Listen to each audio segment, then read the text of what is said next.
Bien, seguimos adelante. Entra ya a sala Rolando Rodríguez. También vamos a conversar con la magíster Indira Candanedo, ex directora de Recursos Humanos de la UNACHI, precisamente porque hoy es un día importante. La renuncia de la rectora de la UNACHI se hace efectiva a partir del día de hoy. Quiero conocer, vamos a ver si prende la cámara la magíster Indira Candanedo, para hablar un poco de lo que podemos esperar, de lo que realmente pudiera pasar en esa universidad. Ahí está, ahí la tenemos. ¿Qué debe pasar, magíster, a partir del día de hoy en esta universidad, considerando que, y vamos a hacer una comparación para que la gente lo comprenda, el gabinete de la señora Etelvina Medianero de Bonagas, o diríamos, ¿cómo era que se decía en la época de la dictadura? La gente que se sentaba al lado de Noriega eran... La cúpula. Sí, pero eso tenía un nombre. Estado Mayor. El Estado Mayor, para que la gente entienda un poco, y que fueron nombrados, estos no fueron electos en la universidad. Jorge Bonilla, vicerrector académico; Pedro González, vicerrector de investigación y posgrado; Olda Cano, vicerrectora de asuntos estudiantiles; Jorge López, vicerrector de extensión; Rosa Moreno, vicerrectora administrativa; Guillermina Martínez, directora general de recursos humanos actualmente, y que se han dado algunos cuestionamientos alrededor de esta figura; Iri Fuentes, dirección general de planificación. Este equipo está intacto en la UNACHI y sería el equipo que rodearía al quien sea electo el nuevo rector. Hablemos un poco de esto, porque si es así, entonces no estamos haciendo nada. Sí, muy buenos días, Álvaro. Muchas gracias por la entrevista. Y en efecto, lo que hoy ocurre en la universidad es algo inédito, porque si nos remitimos textualmente al estatuto, el estatuto cuenta con un vacío en esta normativa, porque el estatuto habla en el artículo 56, cuando se produzca vacante temporal del cargo de rector, será reemplazado interinamente siguiendo el orden de prelación del vicerrector académico, el vicerrector de investigación y posgrado o el vicerrector administrativo. Punto y seguido. En caso de vacante absoluta producida durante los 4 primeros años del periodo, el Tribunal Superior de Elecciones deberá convocar un plazo no mayor de 3 meses a nuevas elecciones para cualquiera en el periodo. Si la vacante absoluta ocurre en el último año, el vicerrector académico completará el periodo. ¿Por qué existe un vacío? Porque se habla de una vacante temporal. La vacante de la rectora ya no es temporal, es absoluta. Ella ya se fue, ya ella renunció. Es una vacante absoluta. Al ser una vacante absoluta, mal pudiera la universidad estar dirigida de manera permanente por los 3 meses que faltan por un vicerrector que es designado de a dedo. Y por eso entonces el mismo estatuto en el 471 habla de que cuando existan vacíos dentro de la misma normativa interna de la universidad, es el Consejo General como máxima autoridad quien estaría resolviendo estos vacíos, toda vez que los miembros del Consejo General todos son electos, exceptuando los vicerrectores, porque ellos son designados de a dedos. Entonces hoy van a dilucidar ese tipo de situaciones dentro del Consejo. Esperemos que los decanos que son electos, como los docentes, los estudiantes y los administrativos que son electos, que en realidad son la máxima autoridad, hagan lo propio y hagan valer lo que dice el estatuto. ¿Por qué hago esta aclaración? ¿Por qué? Porque como dice usted, Álvaro, sería el alto mando, como dijo el licenciado Rolando, que lo veo allí, son gente que va a responder directamente a la rectora. Se faltó incluir al asesor legal, que aunque no, y al subdirector asesoría legal que aunque no son directores generales ni son autoridades superiores, pero son las personas que legalmente son las que han actuado en el tiempo en que la rectora fue la rectora y que la han hecho cometer el sinnúmero de desaciertos en el camino. Entonces, mal pudieran quedarse las mismas autoridades teniendo entonces un asesor legal, una asesora en la parte de recursos humanos, personas que le hicieron cometer errores para que entonces hagan cometer errores al que venga a ocupar el tiempo durante estos 3 meses. Mucha gente dirá que es poco tiempo. Yo fui directora de recursos humanos durante 12 años y en ese periodo todas las elecciones que se hacen en la universidad, recursos humanos es el que emite el padrón electoral de los trabajadores, Secretaría General de los docentes, pero Recursos Humanos certifica la condición de cualquier servidor público, llámese docente o administrativo. O sea que el papel que juegue Recursos Humanos en estas próximas elecciones es preponderante, por tanto debe ser alguien que mantenga la transparencia, igual que el asesor legal. Debe ser alguien que mantenga realmente los criterios que tenga la universidad, no como el asesor legal que teníamos hace una semana, vino en los medios de comunicación a decir mentiras. Entonces, tenerlo allí no es garantía de una elección prístina transparente y por eso debería hoy el Consejo General, haciendo lo propio y con las facultades que la ley le confiere, en este caso el artículo 471, hacer lo que indique lo que la universidad viva, unas elecciones muy, muy transparentes y democráticas, porque en elecciones pasadas se decía como en la vieja dictadura, se quebraban vasos. O sea, tenemos que tener la garantía de una elección transparente y para eso debemos cambiar el escenario totalmente. Ok, yo quisiera saber, estamos cuestionando diversos posibles delitos cometidos durante la administración de Telvina Medianero de Bonagas. Miren cómo hablo, diversos posibles delitos cometidos por la rectora hasta hoy, Telvina Medianero de Bonagas.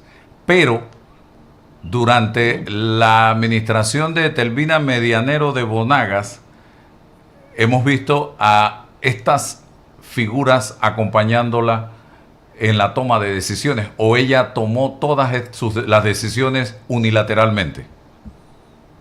Bueno, decir si las tomó unilateralmente sería de manera irresponsable, porque ella era alguien que siempre manejaba el discurso de que éramos un equipo.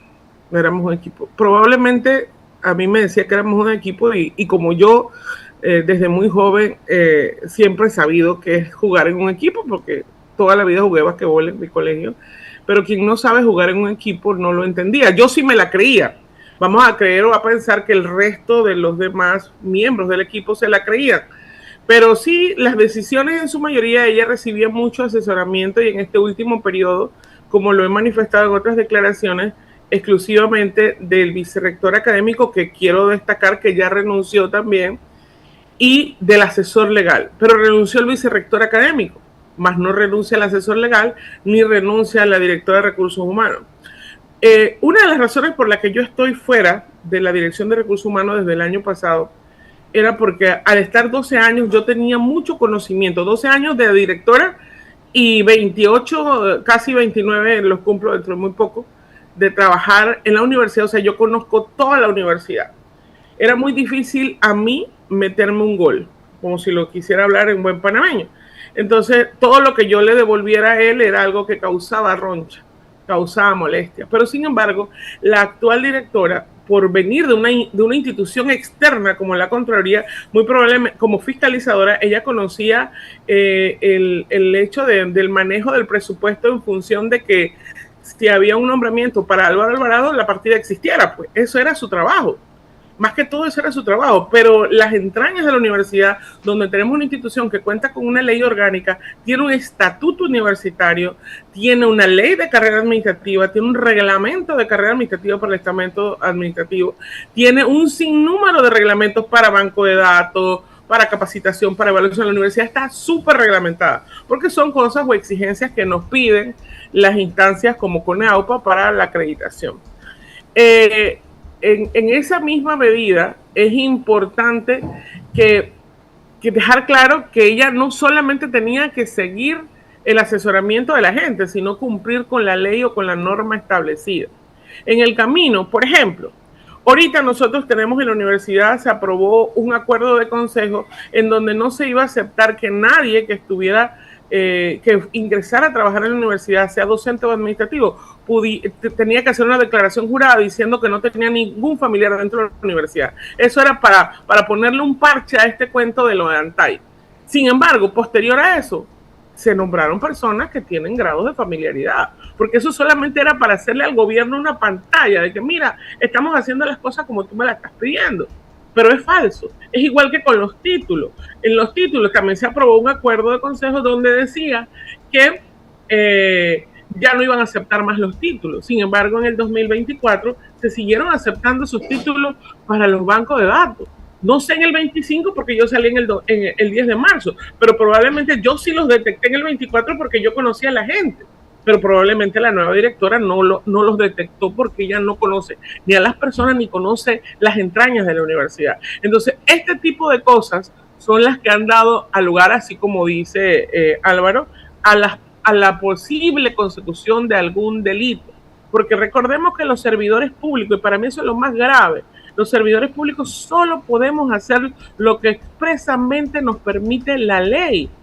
Y dentro de la universidad, por ejemplo, en mi caso, y voy a permitirme tocarlo, en mi caso, yo ahorita estoy en una comisión de disciplina siendo una funcionaria de carrera administrativa, donde a mí me llevan a una comisión de disciplina, donde ni siquiera me dan en la notificación, como lo establece el reglamento, el fundamento de hecho y de derecho por el cual me están llevando. Entonces ahora, antes de irse el vicerrector académico me firma una destitución. Ahora yo estoy en el proceso de reconsideración y luego en el de apelación, donde todos los derechos a los que tengo como servidora pública han sido violados. El debido proceso ha sido violado. Y así, de esa misma manera, se han violado un sinnúmero de cosas. ¿Por qué? Porque estábamos en un estado de indefensión donde lo que decía en las autoridades o la cúpula del poder se hacía, indistintamente tuvieras razón o no. Los profesores a los que se les quitaron los tiempos completos, había una opinión de la procuradora diciendo que solamente la Corte tenía la facultad de quitar esos tiempos completos porque era un acto administrativo en firme. Igual se los quitaron, pero solo se los quitaron curiosamente a 4 de 100 y pico, porque esos 4 votaron en contra de ella. Entonces, a eso es lo que me refiero, donde la posible comisión de delitos, porque usaste el poder solamente para hacerle daño o perseguir a quien no estaba de acuerdo con tus planteamientos o con tu administración. Nosotros llegamos a un momento en la universidad donde ahí nadie puede hablar, donde nadie podía decir nada contrario a la administración. Sentí que era como el tiempo de la dictadura, que la gente mandaban a uno que otro al Parque de Cervantes y empezaban a hablar mal de Noriega o mal del gobierno para ver quién se atrevía a decir algo en contra del gobierno, y a ese entonces llegaban la guardia y lo apaleaba. Así estábamos en la universidad.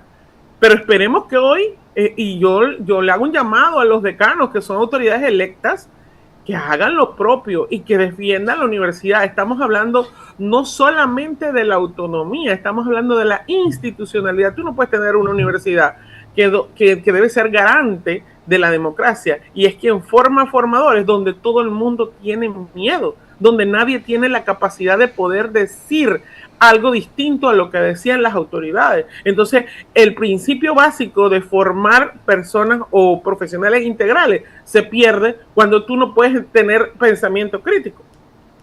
Rolando. Sí, buenos días, Álvaro. Buenos días, señora Candanedo. Buenos días a toda la audiencia. Mire, yo me estoy, después del panorama que usted ha descrito, señora Candanedo, tengo 2 preguntas que me vienen a la mente. La primera es si todavía existe el sistema de ponderación de votos en los órganos de la Universidad Autónoma de Chiriquí.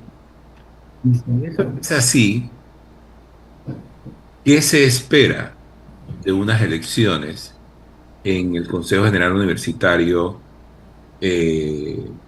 O unas elecciones, ¿no? ¿Qué se espera del desenvolvimiento del Consejo?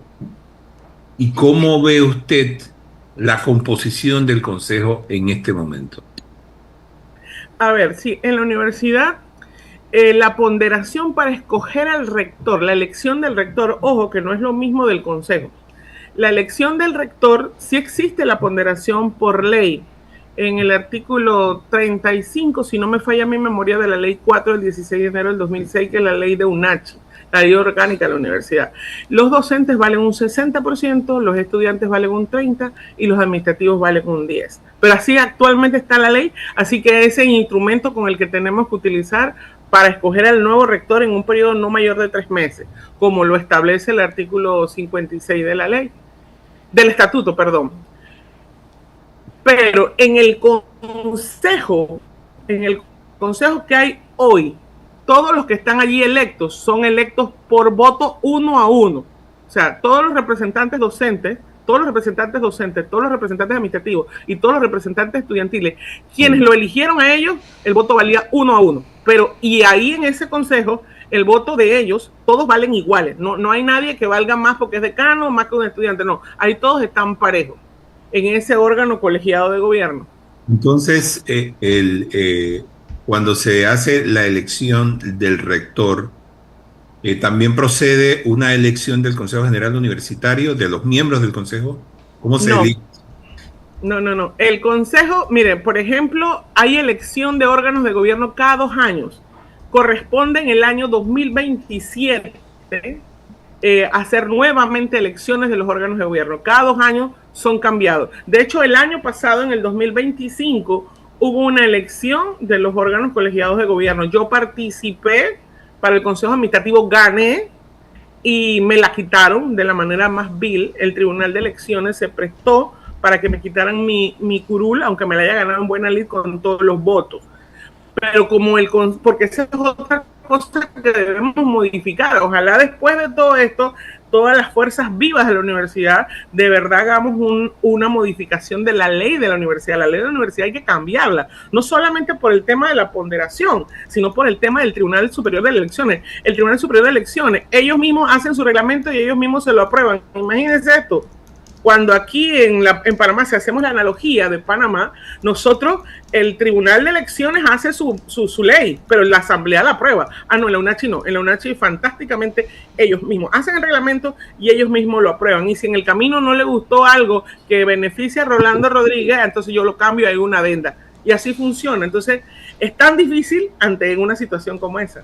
Entonces, bajo las actuales circunstancias, ¿qué debemos esperar de una elección del rector?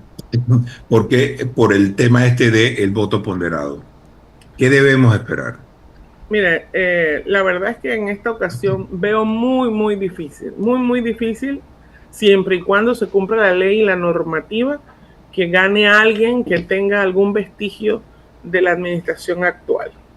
Pero nosotros necesitamos como universitarios que se garantice que el Tribunal de Elecciones, que no sé si ya cumplió sus 5 años, porque el estatuto dice que solamente son 5 años. Si el tribunal que está actual ya cumplió sus 5 años, el Consejo hoy tiene que pedir que se cambie. Y que el asesor legal, que es al quien ellos le van a pedir opinión, ya no puede estar la misma ni el director ni el subdirector de asesoría legal.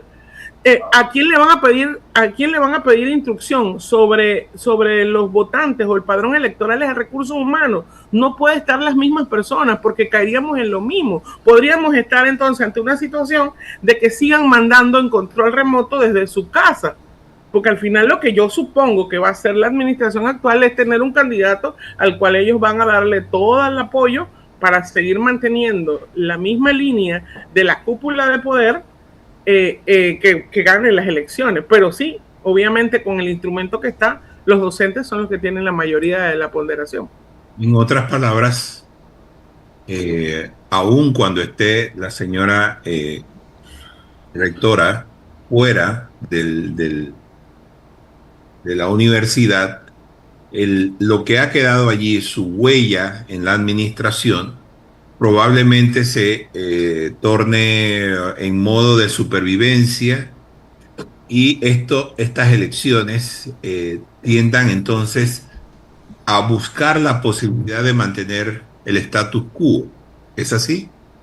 Sí, ellos lo van a hacer, es lo lógico. Al final ese es la medida de supervivencia, cualquiera lo va a hacer, ¿no? Porque todo aquel que tenga ahorita un ascenso, todo aquel que tenga una dirección, todo aquel que tenga un puesto en esta administración, obviamente va a apoyar al que la administración abandere, porque yo voy a mantener por lo menos los 2 años que me faltan el mismo puesto que tenía. Entonces es obvio, pero ellos no son la mayoría. La mayoría es mucho más grande que eso. Esperemos que la oposición o quienes han adversado esta administración tengan la capacidad de unificarse en un solo candidato y poder llevar una sola bandera por aras de que la universidad tenga mejores días, porque al que le corresponda administrar estos 2 años que faltan, como estamos, va a ser bien difícil, porque el ojo puesto está en la universidad y en quien tenga la capacidad de administrar de la mejor manera para la Universidad Autónoma de Chiriquí. Señora Candanedo, mire, uno de los mayores problemas que tiene la UNACHI es la planilla. Casi todo el dinero del presupuesto asignado a la universidad se va justamente para el renglón de la planilla, porque el gobierno solo autorizó creo que 70 y pico de millones de dólares, y eso 72. 72 millones, y eso significa una pérdida o una disminución importante, porque antes eran un poco más de 90 millones de dólares. Entonces, ¿qué está pasando con la planilla? ¿Qué va a pasar con la planilla? ¿Cuál es el diagnóstico que usted le da al tema este? Porque evidentemente no todo puede ser destinado a el renglón de planilla, que en el caso de la Universidad de Panamá, de la Universidad Autónoma de Chiriquí, es bastante alto porque supera los 5 millones de dólares al mes. Y si eso es así, y no hay posibilidad de que se le aumente este renglón a la universidad, entonces, ¿cuál es el diagnóstico que va o cuál va a ser la situación que va a reinar este año en la universidad? Bueno, sería muy interesante saber qué van a hacer las nuevas autoridades, pero la verdad es que en la UNACHI no ganan distinto a lo que gana la UP ni la UTP. No ganan distinto. El detalle es quizás el volumen de docentes que exista, toda vez con las categorías que ganan dinero, toda vez que nosotros tenemos una ley, y lo voy a repetir, ojalá me escuchen los diputados.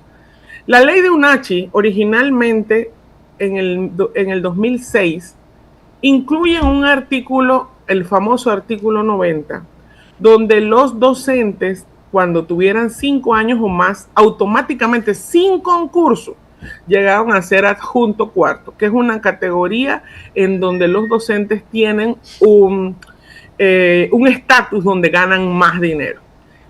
Eso fue en el 2006. Pero se cerró, solamente se dijo que para los que en ese momento tuvieran 5 años o más. Pero resulta que en el 2016 los diputados aprobaron que ese artículo se volviera a activar y se quedara abierto. O sea, que desde el 2016 al 2026, a esta parte, todo el que va cumpliendo 5 años se vuelve profesor regular. Cuando en la UTP y en la Universidad de Panamá, para poder ser profesor regular adjunto, tú tienes que concursar. Y si el gobierno solamente te da 10 plazas, son 10 plazas a concurso. Pero sin embargo, en la UNACHI, si 100 docentes cumplen 5 años en el 2027, 100 docentes llegan a ser regulares. Entonces, mientras esa llave que está abierta no se cierre, no podremos mejorar eso. Eso por un lado. Cuando empezó la crisis, yo como recursos humanos, yo le planteé a la rectora una posibilidad de poder arreglar de alguna manera la situación. Los docentes dicen en nuestro estatuto, los profesores tiempo completo deben de dar como mínimo 12 horas. Como mínimo 12 horas de contacto. Las otras 28 se le meten en comisiones administrativas, en algún tipo de comisión permanente, a que revisen tesis, a que sean asesores, a los estudiantes. Pero, ¿qué pasa? yo le planteaba, profesora, vamos a tener que ponerle a los docentes a que den como mínimo 22 horas de contacto, como mínimo. Y que de esas 22 horas de contacto se les incluya por semestre 1 o 2 cursos de posgrado y maestría. ¿Para qué? Para que ese curso de posgrado y maestría que nosotros damos y que tenemos que pagarle a un docente que viene de afuera, ese recurso entrara al patrimonio de la universidad y podríamos de alguna manera minimizar el dinero que gastábamos en pagar profesores para maestrías y posgrados. Eso por un lado. Por otro lado, ¿para qué dar 22 horas? Para que eliminemos el abrir bancos de datos. Otra cosa muy interesante, en la universidad, nosotros nos equiparamos con la Universidad de Panamá, pero en la Universidad de Panamá, y sé que por lo que voy a decir me va a odiar mucha gente y me van a odiar a mí misma, porque yo todavía no soy docente, nunca he entrado a la docencia, no porque no tenga puntos, sino porque nunca ha sido lo que me ha interesado. Pero en la Universidad de Panamá, un docente llega a ser nombramiento por resolución después de 5 años. Hablamos de 10 semestres. En UNACHI son nombramientos por resolución solamente con 2 años, después de 4 semestres. No sé si está entendiendo el por qué. Entonces va creciendo la planta docente y van más y más porque el que participa y se gana 4 semestres consecutivos, aunque no sean consecutivos, un banco de datos ya es nombramiento por resolución. De alguna manera ya tiene una permanencia dentro de la universidad. Entonces, este tipo de correctivos hay que hacerlos.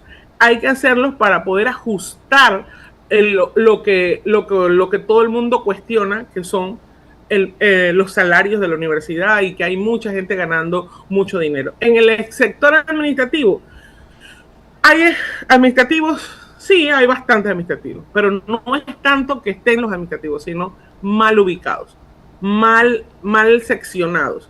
¿Por qué? Porque la universidad debería dar un servicio extensivo casi en todas las unidades hasta la noche, y con eso podría justificar la atención al público y justificar los funcionarios que tiene, pero lamentablemente no es así, y a veces encontramos unidades o oficinas donde encuentras 2 o 3 que se ven la cara y que no hacen nada, y esos, sobre todo en la cúpula de poder, tienen, como decían antes, los manzanillos que son los que van y coaccionan, que eso es algo que también da mucho temor, porque si los mismos vicerrectores que están, el mismo asesor legal que está, la misma gente, ellos tienen a quien mandar a que coaccione y quiebre los votos. A mí me dijeron,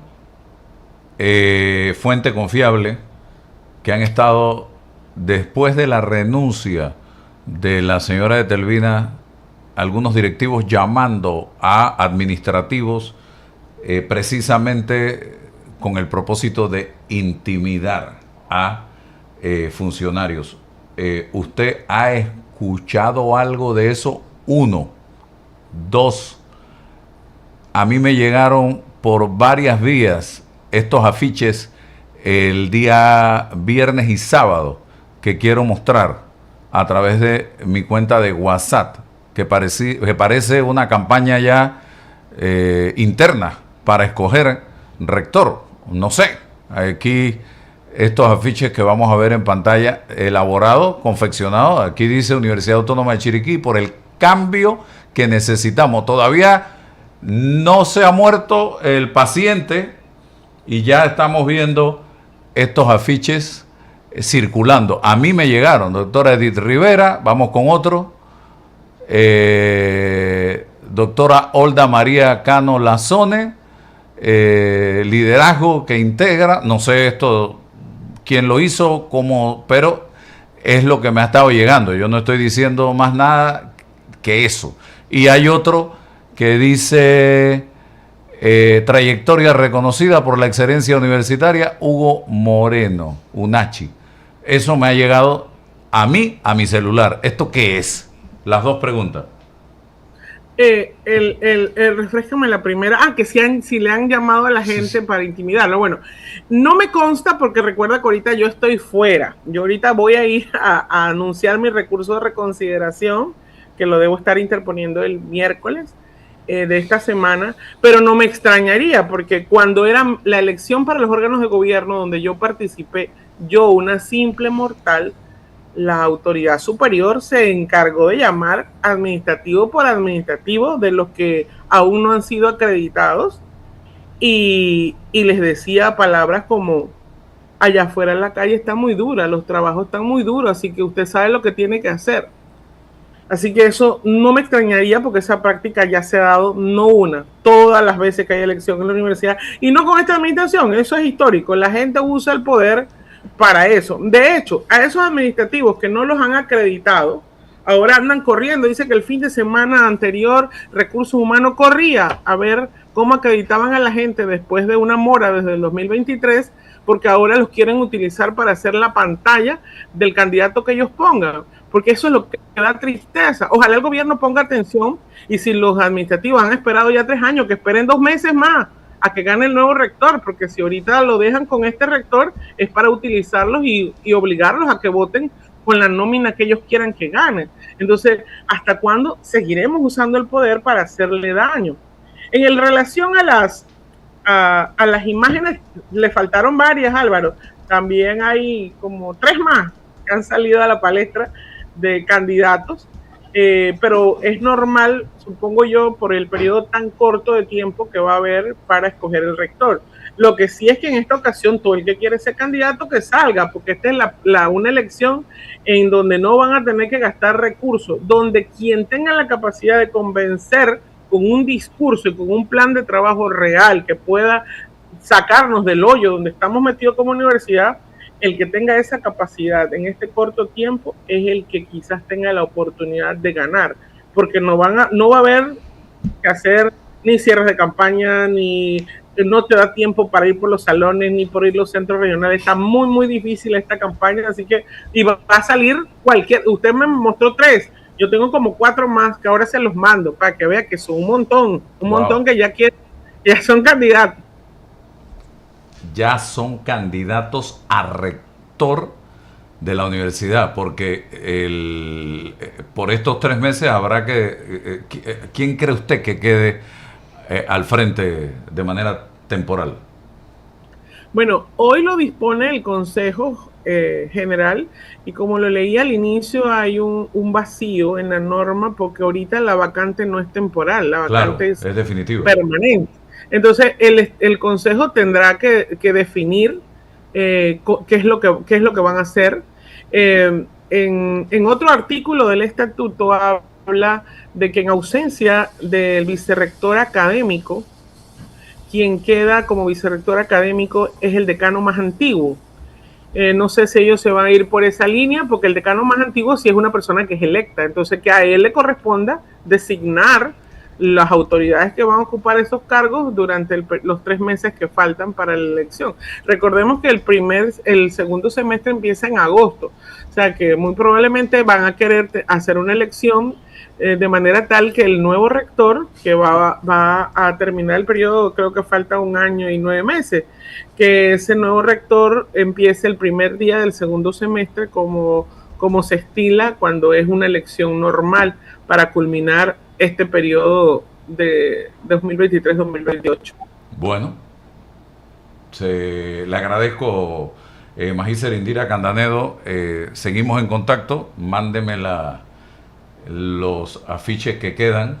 Por ahí le mandé yo uno que no puedo publicar, pero que también dice la gente que puede ser candidata a rectora de la UNACH.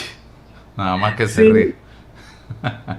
Bueno, sí, con muchas gracias. Y lo que sí es que ojalá hoy Dios ilumine a los miembros del consejo y hagan lo mejor para la universidad, porque definitivamente quienes estén al mando en estos 3 meses antes de la elección deben ser personas que garanticen una elección democrática y transparente.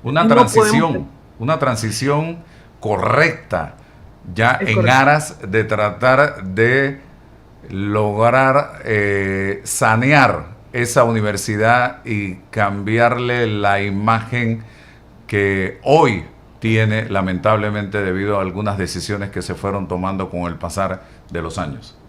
Gracias, profesora. Bueno, muchas gracias. Gracias. Buenos días. Buen día. Hasta luego, licenciado Rolando. Mucho gusto. Igualmente, hasta luego. Bien, por acá ahora tengo a Rodrigo